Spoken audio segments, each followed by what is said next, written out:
কাউকে মানসিক কষ্ট দিচ্ছেন, খুব যত্ন করে দিন যাতে কেউ টের না পায়। তবে নিজেকেও একটু তৈরি করে রাখবেন ভবিষ্যতের জন্য।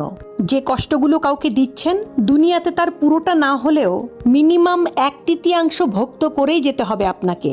গোলাকার এই পৃথিবীতে আপনার দেয়া কষ্টগুলো ঘুরে ফিরে কিন্তু আপনার কাছেই একদিন না একদিন ফেরত আসবে। আপনি নিজেই আত্ম অনুশোচনায় ভুগতে ভুগতে একটা সময় শেষ করে দিবেন নিজেকে, যা হয়তো আপনার সো কল্ড ইগোর জন্য ওই মানুষটার কাছে ক্ষমাও চাইতে পারবেন না। আমাদের সবার মনে রাখা উচিত, মানুষের দীর্ঘশ্বাস খুব খারাপ হয়, সামনে এগোতে গেলে শেকলের মতো পা জড়িয়ে টেনে ধরে।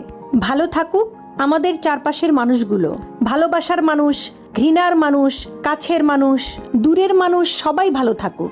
অভিশাপ না দিলেও রুহের হায় বলে একটা কথা আছে, যাকে রিভেঞ্জ অফ নেচার বলে, যেটা আমাদের বিশ্বাস করতেই হবে। প্রকৃতি কিছু ভোলে না, সময়ের ব্যবধান মাত্র।